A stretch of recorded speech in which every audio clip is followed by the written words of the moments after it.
Assalamualaikum, di sini saya Zahra Lea akan memisahkan alur cerita dari buku berjudul Enola Holmes Sister yang ditulis oleh Nindi Springer. Buku ini diterbitkan oleh penerbit Clover dan berjumlah 228 halaman. Di akhir buku pertamanya, Enola Holmes sudah memutuskan untuk tetap tinggal di London. Dia tahu bahwa kedua kakaknya, Sherlock dan Mycroft, akan mengajarnya bila dia tinggal di sana. Tetapi, ia memutuskan untuk mengambil resiko itu guna mencari info mengenai keberadaan sang ibu. Toh Enola juga tidak bodoh, ia tahu bahwa berkeliaran London sebagai dirinya sendiri akan membuat dirinya mudah dikenali oleh kedua kakaknya. Dan karena itu, Enola memutuskan untuk menyamar. Enola memiliki dua jenis penyamaran. Satu adalah sebagai Miss Ivy Mesley, seorang sekretaris dari seorang detektif bernama Dr. Augustine. Dokter ini fiktif karena Enola menciptakannya dari benaknya saja. Dan satu yang lainnya adalah seorang mood suster, seorang suster bisu yang kerap jalan-jalan di tengah kota London di malam hari untuk membagikan sedikit sedekah kepada mereka yang berkekurangan. Di dalam buku ini, Enola yang menyamar sebagai Miss Mesley menangani kasus tentang hilangnya Lady Cecily, seorang bangsawan. Lady Cecily diduga kabur dari rumah karena ia jatuh cinta kepada anak dari seorang pedagang yang bernama Alexander Finch. Dugaan ini ada dikarenakan ditemukan tangga di jendela. Namun, setelah Miss Mesley menyelidiknya lebih lanjut, dia mempunyai beberapa dugaan lain. Bisa jadi Lady Cecily kabur dari rumah atau dia diculik. Tapi di antara dugaan-dugaannya, ia merasa semuanya tidak masuk akal. Di malam hari, Enola kembali menjadi mood suster. Ia membagikan roti-roti kepada para orang miskin di sana. Dia melihat segerombolan orang yang mengitari api unggun. Ada seorang pria tua di sana. Pria tua itu terlihat benar-benar miskin pada saat sedang membagikan roti kepada mereka. Ia mendengar pembicaraan pria tua itu dengan seorang wanita. Si wanita sedang menceritakan kisah hidupnya kepada pria tua itu. Pria itu menjawab, "Sedih sekali jika hal tersebut menimpa Ivy, kesayanganku." Enola sempat terkejut, tapi ia yakin di dalam kegelapan dan kegabutan ini tidak ada yang menyadari perubahan sikapnya. Pria itu bertanya kepadanya apakah ia pernah melihat Ivy. Salah satu dari mereka menjawab bahwa sang suster tidak akan menjawab. Pria itu meminta maaf. Ternyata pria itu adalah kakak dari Enola, yaitu Sherlock Holmes. Enola merasa bersalah karena ia takut bahwa kakaknya berpikir ia tersesat tanpa uang dan menjadi seorang penjual sapu tangan.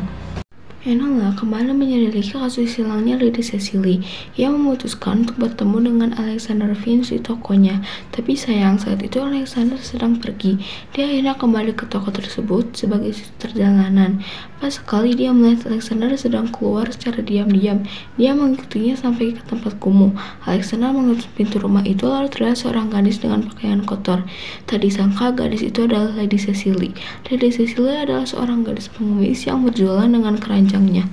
Alexander memberikan gadis tersebut lentera dan berkata, "Kerja dulu, setelah itu baru makan." Gadis itu terus memohon, tapi Alexander terlihat makin emosi. Alexander terlihat melambai-lambaikan tangannya di depan muka gadis itu, lalu kepadanya. Enola mengikuti mereka dengan pikiran dipenuhi rasa takut dan bingung. Banyak spekulasi muncul di kepalanya.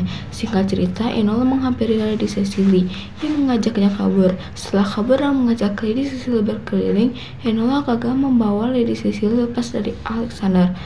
Enola tidak diam saja. Ia mengikuti Lady Cecily dan pada saat Alexander akan menghipnotis Lady Cecily, Enola menerjangnya lalu mencengkram rambutnya, menarik rambutnya dan menarik janggut palsunya. Lady Cecily berteriak setelah mendapatkan tenaganya kembali. Ia sadar itu adalah Alexander. Dia merasa kecewa akan hal itu. Lady Cecily terus berjalan hingga menghiraukan perintah Alexander yang menyuruhnya berhenti. Alexander menerjang Lady Cecily lalu mencekiknya dengan tali. Tapi tanpa sadar, Enola telah menusuk Alexander berkali-kali sampai ia sadar bahwa ia hanya menusuk udara. Alexander pergi dengan banyak darah di tubuhnya. Darahnya menetes di bebatuan. Lady Cecily terbaring bersama pakaian kumuhnya. Ia terlihat seperti sudah mati. Enola dengan cepat mencoba mencari pertolongan. Beruntungnya ia bertemu dengan pelayan yang membiarkannya masuk karena terkejut. Di sana juga ada seorang dokter dan kakaknya. Enola merasa ingin pergi, tapi tidak. Ia tetap berada di orang itu. Karena kepanikan kecerobohannya, tidak sengaja Enola malah berbicara. Kakaknya mengenali dan terus bertanya kepada Enola. Enola berusaha menenangkan kakaknya dan memberitahunya ia baik-baik saja hidup sendirian. Setelah berusaha menenangkan dan menitipkan salam kepada kakak lainnya, Mycroft, Enola langsung melarikan diri. Sherlock tentu saja mengerjanya bersama dengan polisi. Enola merasa tidak ada tempat aman lagi untuk bersembunyi. Setelah berpikir keras, ia akhirnya pergi ke Baker Street, lalu menyelinap ke kamar kakaknya untuk mencari pakaian untuk ia gunakan untuk menyamar. Singkat cerita, kantor praktik Dr. Agustin ditutup sampai ia merasa sudah aman. Enola tidak menemukan artikel apapun di surat kabar mengenai Lady Cecily, mengingat kalau permasalahan itu telah diredam. Sedangkan Alexander, Enola hanya menemukan berita tentangnya di daftar pengadilan yang berisi laporan penangkapannya atas kekerasan dengan niat membunuh.